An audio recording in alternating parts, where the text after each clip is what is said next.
Welcome back, everybody. 7:58 p.m., October 28th, 2017. That is Eastern Time.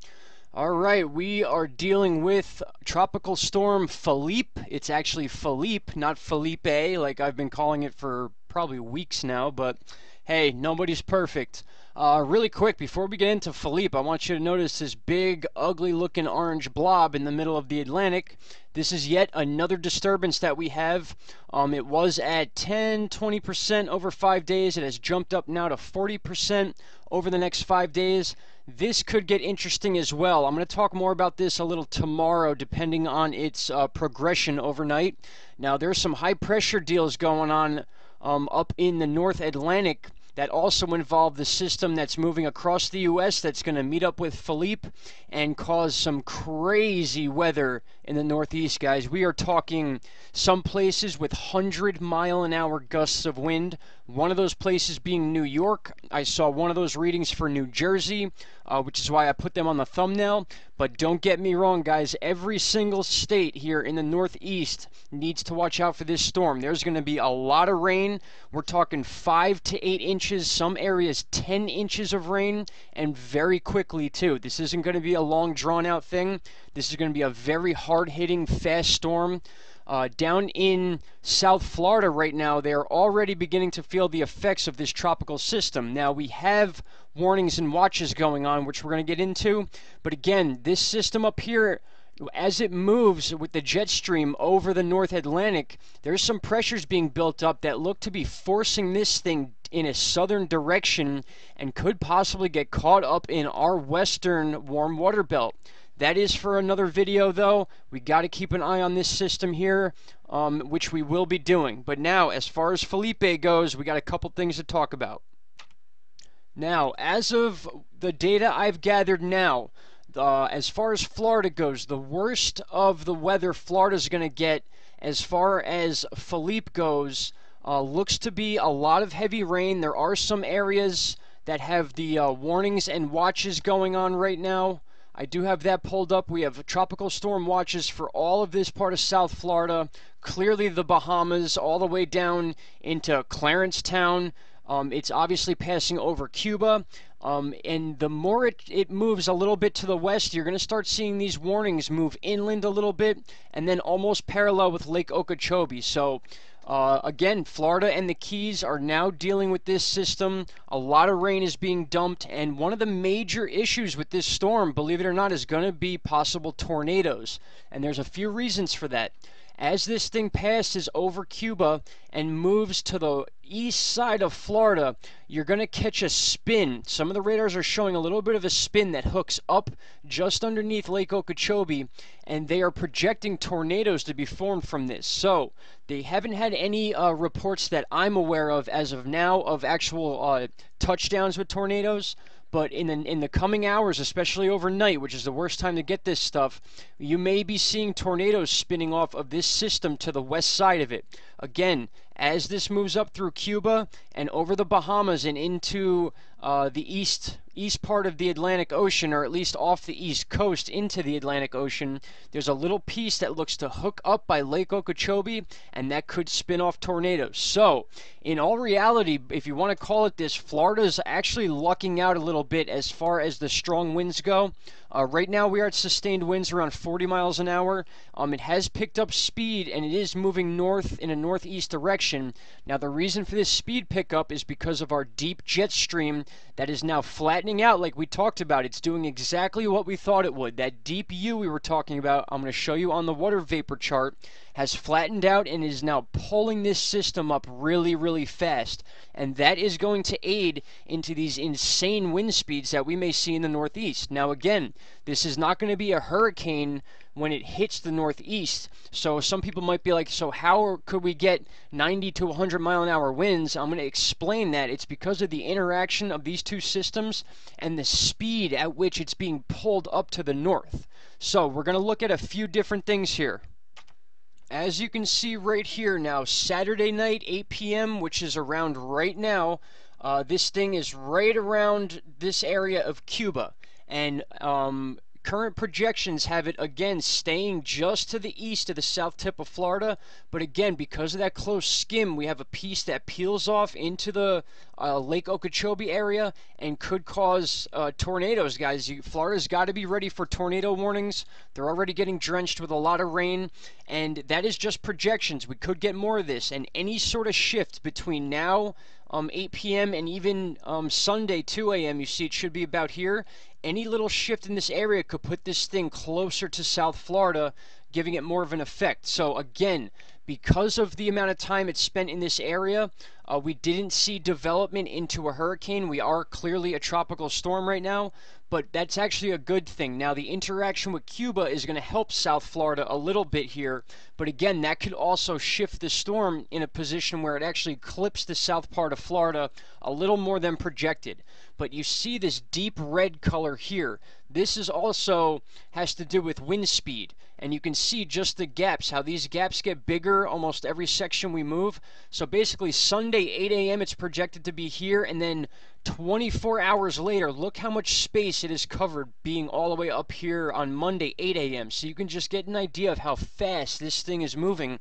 And that right there is why we are going to see those wind speeds possibly in areas of New Jersey, New York City even. Montauk was on the list for those high 80 to 90 plus mile an hour winds. These aren't going to be sustained winds. These are gusts. As far as sustained winds goes, we could be looking at 5 and 10 minute intervals of 50 to 60 mile an hour winds, and that is damaging stuff, guys. The Northeast, trees are getting brittle now. The cold weather weakens things. We're going to be looking at power outages for sure in many of these areas, all the way up through New Hampshire, especially the coastal areas. So at least prepare to not have power for possibly a couple days. Now again, this storm is moving very quickly. It's going to come and go very fast, but it is going to dump a lot of rain. There's going to be a lot of wind, and again, you lose power, it's just that much more of a pain to deal with. Now, this chart here is something else I wanted to show you real quick. This is our water vapor chart that we use pretty often on this channel, but this time I added in the actual water vapor readings, so you can actually see where this thing is now. Those deep red colors right there, that is an insane amount of moisture. We're talking 10 plus inches of rain that are going to hit parts of Cuba and then clearly into the Bahamas. But what I really want you to focus on is how we were talking about this deep U in the jet stream, and how it looked like it was almost at an angle. It would come down this way, it wrapped up, and then widened out this way. Now, we talked about this piece of the wall flattening out, and that's exactly what's happening. You can see this moisture pulling up, and it's almost going straight up. And what that's doing is that it's working with high altitude winds. We talked about this yesterday. These winds are 30,000 feet up, but we're talking 170 miles an hour up there. So actual commercial flights have had to adjust their air flights to this wind. They either fly under it or they fly around it. You don't go much higher than 30,000 feet in the commercial airlines. So we actually talked about that throughout the summer too, about how commercial airlines have to adjust to these high shear winds. Now, you're going to see this thing, if we were to watch this chart and have a couple more days of data here, you would see this thing moving at its rate now, and as it passed the Bahamas, it would just pick up speed and it would shoot straight up in this direction. Now, I want to explain something here. Philippe is not expected to hit the Northeast as a tropical storm. It is going to interact with another existing system that is coming across basically the Great Lakes right now, maybe a little bit to the west of the Great Lakes. But as it meets right around here, you have all this tropical moisture. You can already see it, this whole band right here, this whole circle piece. This is all being pulled up by those high altitude winds, and we're already getting effects here in parts of the Carolinas, and next will be the Chesapeake Bay. So, if we were to watch this chart for another day, basically, you would see this thing starting to shoot straight up here. It's going to start expanding as it gets into the cooler waters, and that's when the Northeast is really going to be at risk. This thing is projected to move up in this area, and then the low pressure is going to cause it to start spinning. We were talking about each of those rings. The more rings you have in those readings, the higher the wind probability. And right now, those rings are very, very close together. When I saw some of these wind speed numbers, I had to do a double take because I could not believe that Even a storm like this mixing with another storm to produce winds like that. But all these factors put together, the high altitude winds, the fact that this is tropical moisture, which believe it or not has energy within it, is going to interact with this system that's going to be coming across New York first, and then basically a meeting point right around here. And that's why so many states right now, there are 9 states in the Northeast that are under a bunch of different advisories. I already showed you the tropical storm warnings and watches in Florida for right now, and some of those are basically as a like a safety net just to get people aware of the storm. Again, as of right now, it's supposed to clip the most southern parts of Florida, maybe Miami-Dade, those areas like that. But again, any little shift in this thing could put this right through the central west part, or central east part of Florida rather. But regardless, it doesn't matter if this thing gains even another mile per hour of speed. Just the fact that this moisture we see here is being pulled up to the east coast, and as quickly as it's happening, that is what's going to cause the issue. And you're going to notice when I show you this chart tomorrow, some of these wind bands and this water vapor here, it looks like it's coming out this way, but then you're going to see a left hook just like this. It's going to almost do a figure 8 type movement here. So you can see it clearly right here. This group of moisture is being pulled up by this part of the jet stream at super high speeds. We're talking, again, 170 plus miles an hour at those high altitudes. And then this is going to come this way, and it's going to hook left. And those winds that we're talking about, those potential 100-mile-an-hour gusts, they're going to be coming in from the ocean. So that's why areas of Montauk area, in between Jersey and Long Island, which puts New York City at risk for a lot of these high winds, probably more along the lines of 70 to 80 mile-an-hour wind gusts. And then as you get into that exposed area of Connecticut and then the Boston harbors in Massachusetts, guys, any part of these areas that are out in the ocean are going to get severe winds. That brings beach erosion, that brings down trees, that brings power outages. So it's time to prepare for this, guys. This storm's definitely coming to the Northeast. Again, it's not going to be an organized hurricane. It's not going to be an organized tropical storm, but it's the mixture of these two storms that is really causing all these issues. And it's something we haven't seen in a while. The only comparable storm we have to what is going to happen in the Northeast is Sandy from 5 years ago. Those of you that are watching the Weather Channel, they've been making Hurricane Sandy references all day with this storm, and also adding to it that it's not quite a Hurricane Sandy because Hurricane Sandy was its own entity causing all those issues, but the mix of these two storms may bring it very close to those types of conditions. And just one more thing with our radar chart. I want you to notice this one band of moisture here, how it's peeling off of Philippe and it's coming down in this area. That's because there are pressures in the Bermuda Atlantic right now that are forcing things downward, and that's why I pointed out this system that they now have labeled as a disturbance. You can see the direction it's heading in.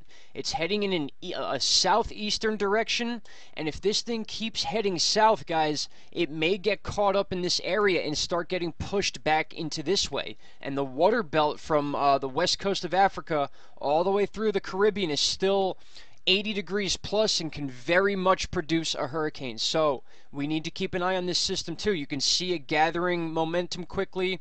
You're starting to see those reds pop up. I guarantee by tomorrow you're going to see those deep, big red bubbles like we see right here with the storm about to cross Cuba. It's actually a little more advanced than this. I'm wondering why they're not updating this chart. It should be right around here, I'm thinking, at this point.